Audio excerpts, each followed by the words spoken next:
My relationship with my dad is awful, and honestly, I put the blame on him. He was in his 30s when he got together with my mom, who had just barely become an adult. As soon as she turned 18, he went after her and pushed for a relationship. Looking back, it's clear how wrong that was. My mom made the mistake of trusting him, but at the time she didn't see it. She was young, inexperienced, and thought she had met this older man who truly cared about her. He came across as charming, like he knew what he was doing, and she believed it was real love. Once my mom found out she was pregnant with me, everything about him changed. The charm, the affection, the act he had been putting on, it all disappeared. Suddenly he wanted no part of her anymore. Instead of stepping up or even showing basic support, he pressured her to end the pregnancy. He pushed her hard to give me up before I ever had a chance to exist. But my mom refused. She wanted to keep me, no matter what it cost her. Even if it meant raising me on her own without him in the picture, she was determined to have me. When my mom's parents found out she was pregnant with me, it caused an explosion at home. My grandfather, especially, was furious. He'd always been protective of my mom, and the thought of her being tied to a man like my dad made him angry beyond words. He saw straight through my dad's act from the beginning and knew exactly what kind of person he was. A selfish, unreliable loser who wasn't going to easily take any responsibility. However, the reality is that we come from a small hometown where gossip spreads like wildfire. Everyone knows everyone else's business, and news like an unmarried young woman being pregnant would travel quickly. My grandfather understood how harsh and judgmental people could be, and he didn't want my mom to carry that kind of shame or struggle on her own. So he confronted my father directly and didn't mince words. He threatened him and made it clear that running away wasn't an option. My grandfather demanded that he step up and take responsibility for the pregnancy, for my mom, and for me. He told my father straight to his face that if he was old enough to chase after my mom, start a relationship with her and get her pregnant, then he was old enough to handle the consequences. In my grandfather's eyes, there was no excuse. Being in his 30s, my dad wasn't some clueless teenager. He knew exactly what he was doing. So my grandfather insisted he step into the role of a father whether he liked it or not. As it turned out, even my father's own parents agreed with my grandfather. They also believed he needed to take responsibility. And with pressure coming from both sides, my parents ended up getting married. But the truth is that this marriage was doomed from the start.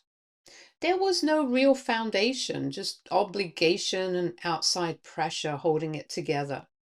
Still, my mom gave it her all. She didn't walk into it half-hearted. She tried in every way she could to build a life with him. She was deeply in love with my dad, so much so that she was willing to bend and change herself if it meant keeping the relationship alive. She held on to the hope that if she worked hard enough, if she kept trying, he might eventually love her back in the same way.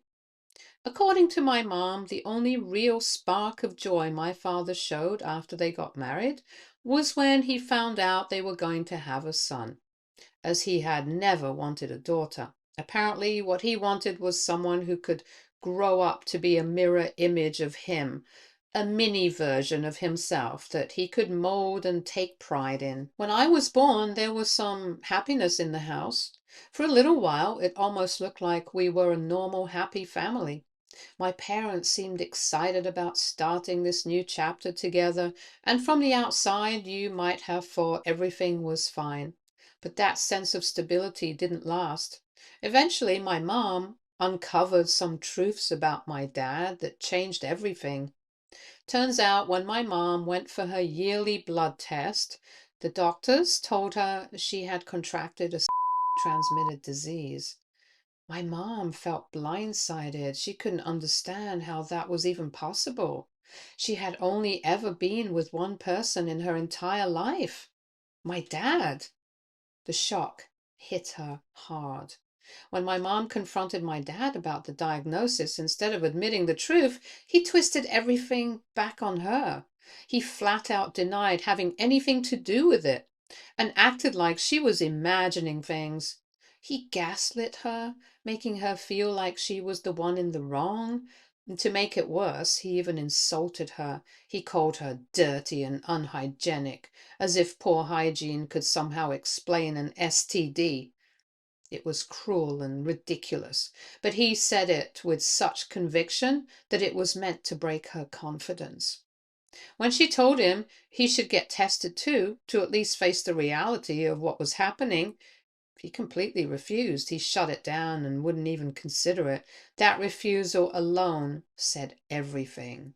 This was the first time my mom couldn't ignore the red flags that had been there all along. She started questioning where my dad was spending his time, why he was always gone, and what he was really doing when he wasn't at home. Her suspicions eventually proved right. She discovered that he wasn't just cheating on her with one woman, he had been seeing multiple women behind her back. The deception ran deep. None of those women even knew he was married. He hid his double life carefully, meeting them out of town or connecting with them online, so that his secret stayed buried for as long as possible. My mom was completely devastated. It wasn't just the betrayal itself, it was the scale of it. The deliberate lies, the countless women he had been involved with while pretending to be a devoted husband. Everything she had believed about their marriage, about him, about their life together, crumbled in an instant. She felt heartbroken, shocked, and utterly alone. The trust she had worked so hard to build had been shattered, and the weight of that reality was almost unbearable. When my mom confronted my dad with evidence of his cheating, you can probably guess how he reacted. He refused to take any responsibility for his actions. He didn't apologize, didn't admit he was wrong, and didn't even seem to feel guilt. My mom, on the other hand, laid everything out very clearly, and she told him that her pain wasn't just about the fact that he had cheated on her. It was deeper than that. Because of him, she now had to take medication for a transmitted disease, a constant reminder of his betrayal. She told him in no uncertain terms that she could not stay in a relationship with someone who had treated her this way. She wanted out. She made it clear that leaving him was the only option for her dignity, health, and peace of mind. My mom had finally come to a painful but clear realization that this marriage was never going to work. No matter what she tried or hoped for, my dad's constant cheating showed her that he could never be the partner she needed. She understood that she couldn't build a safe and stable and happy life with him, not for herself and not for me. She wanted a home where I could grow up protected and loved, where I wouldn't have to endure the chaos and betrayal that had defined her marriage. She understood that leaving him was the only way to make that possible. But my dad didn't take her decision well. He got angry. The truth is, he liked taking advantage of my mom. He liked coming home to a clean house, having his laundry done and food ready on his plate, while he could run around freely pursuing other women and living a double life. He still had a home that was taken care of for him. He liked having a wife, essentially a 24/7 maid, who kept everything in order while he did whatever he pleased outside the house. Then my dad made his position frighteningly clear. He told my mom that he would never allow her to leave. If she insisted on going, he threatened to take me away from her. He didn't stop there. He tried to intimidate her with threats about his connections, claiming that some of his friends were in the police force and that he could use them to file false cases against her. He suggested he could accuse her of things like endangering me or being a bad mother, essentially anything that would ruin her life. The message was chilling. If she tried to break free, he would use every tool at his disposal to punish her and make her life miserable. It was clear intimidation. Hearing all of this, my mom was scared. She was still young, innocent, didn't know how to fight back against someone so manipulative. At that moment, it seemed like there was no way out for her because of that fear and the pressure my dad put on her. My parents stayed trapped in their miserable marriage for the next 10 years. During that time, they constantly argued and fought. There was no real peace at home. My mom stayed because she didn't see an escape, and my dad stayed because he enjoyed the control and convenience of having a wife at home while doing whatever he wanted outside the house. Even as a child, I loved my mom deeply and wanted to protect her, though I was too young to really do anything. I wished more than anything that she could take us away from my dad and get us out of that toxic environment. Deep down, even then, I knew he was the one causing all the pain and misery. I didn't understand all the details, but I understood enough to know he was the bad guy.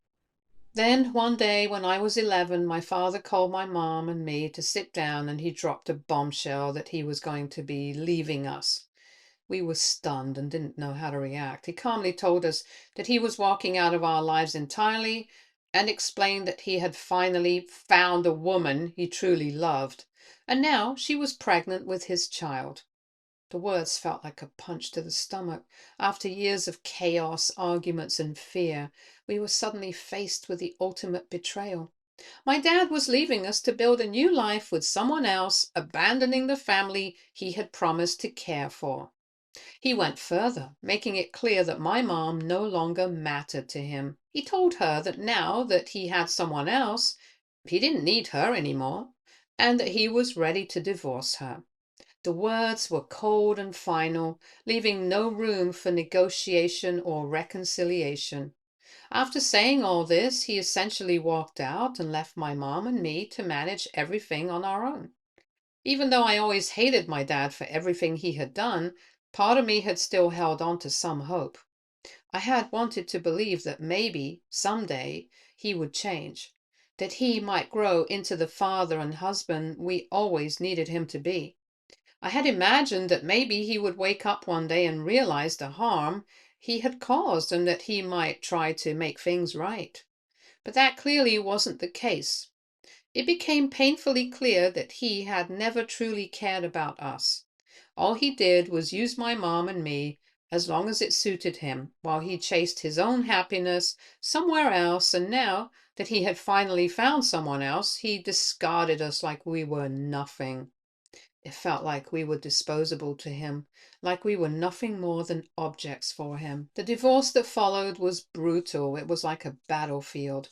My father fought every step of the way, refusing to take responsibility for the life he had helped create.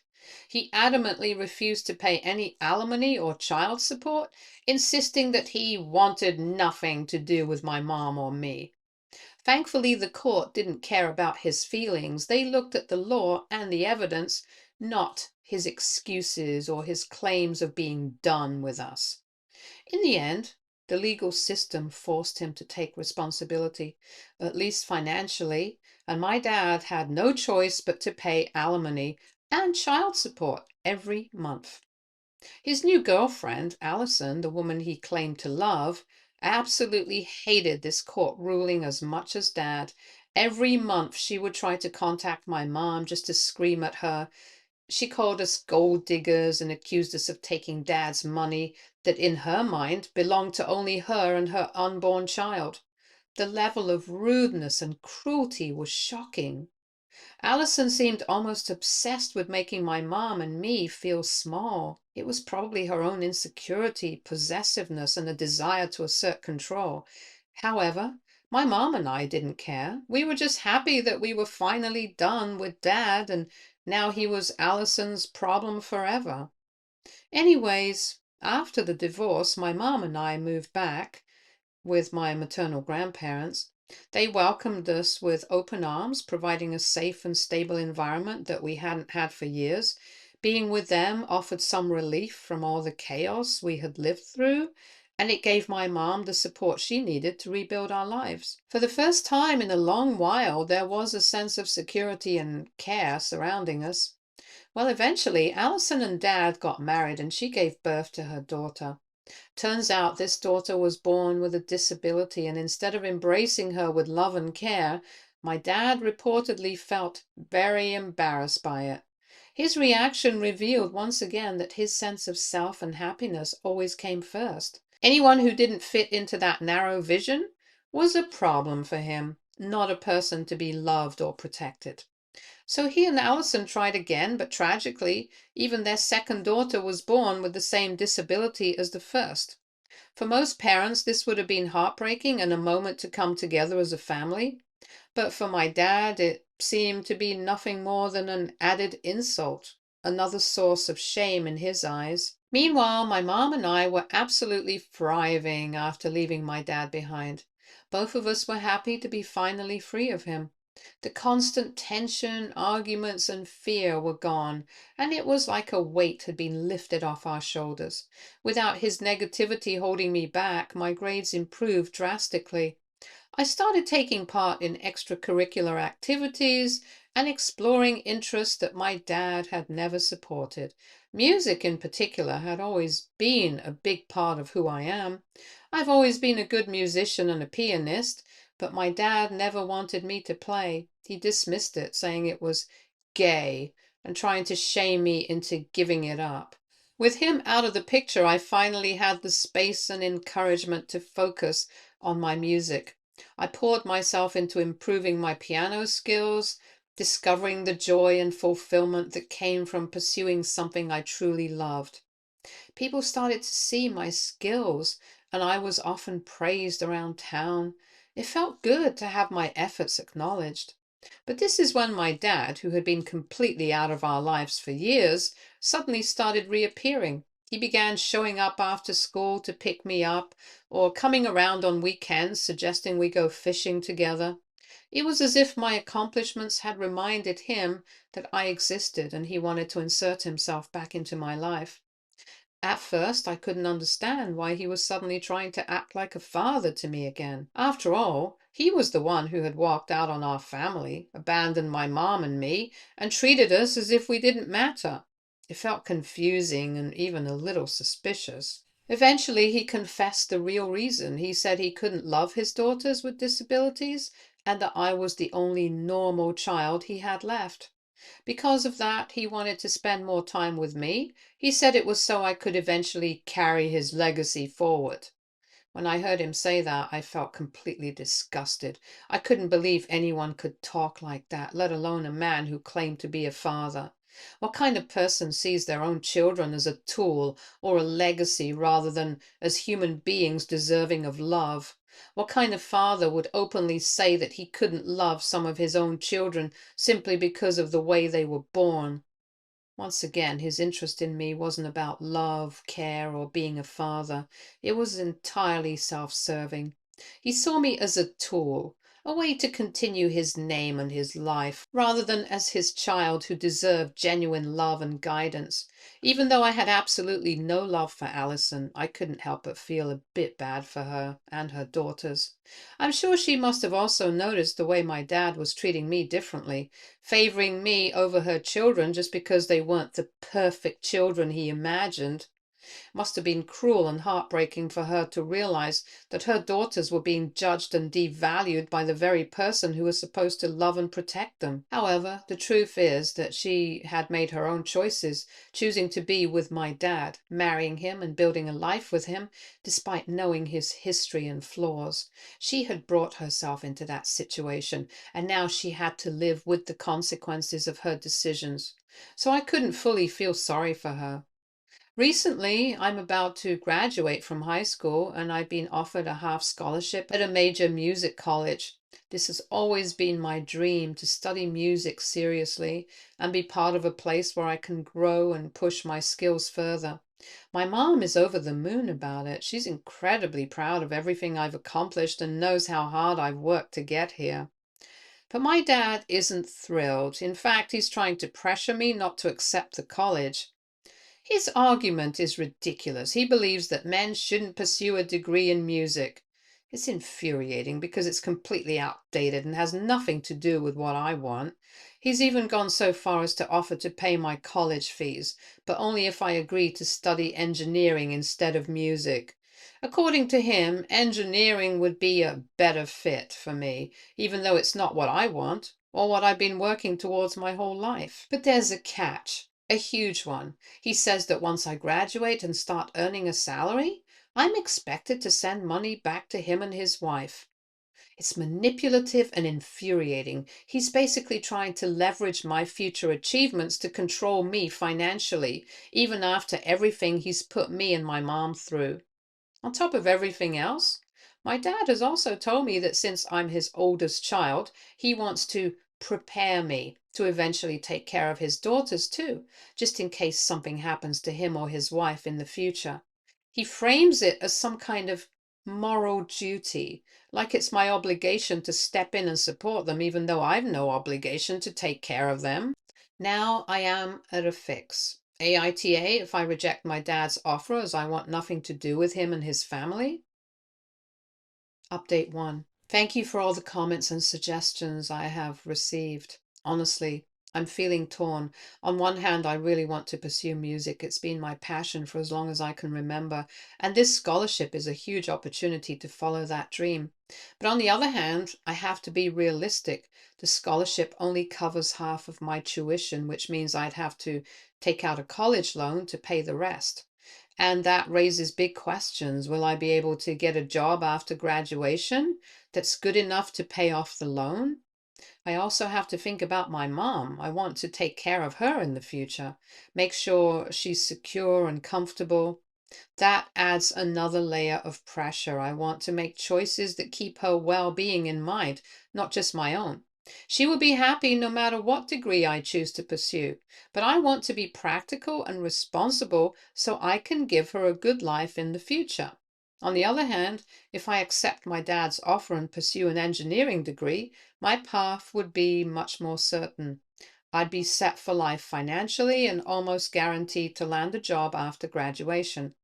I've always done well in my studies, so I know I have the ability to succeed in engineering if I put my mind to it. The biggest relief is that I wouldn't have to worry about taking on a college loan. Not having that financial burden hanging over me would remove a huge source of stress and allow me to focus fully on my career. It's tempting because it feels safer and more secure than taking the uncertain but more personally fulfilling path of music. For anyone wondering, there's no way I'm going to take care of my dad's wife or his daughters, no matter how much he tries to manipulate me. I've seen his behavior and how he treated all of us. There's nothing about that situation that makes me responsible for their well-being. I owe them nothing, and I won't let his attempts to control me emotionally or financially dictate my life. My focus has to be on my own future and my mom, the people who actually matter in my life and who have supported me unconditionally. Everything else is his problem, not mine. Update 2. Since I shared my story, a lot of people have reached out with questions about my dad, my mom, and what's happening with my future. I want to take a moment to answer those questions and clarify things so it's easier to understand exactly what's going on from my perspective. Question: why didn't your grandparents help your mom leave your dad sooner? Answer: honestly, they did what they could at the time. My mom's parents, especially my grandfather, made sure my dad took responsibility for the pregnancy and married my mom. Throughout the marriage, my mom was still young, scared, and isolated, and my dad was manipulative enough to intimidate her to keep her mouth shut about his abuse. Even though my grandparents supported her, leaving him outright would have been extremely difficult for her at that stage. Question: how did your mom manage financially and emotionally after your dad left?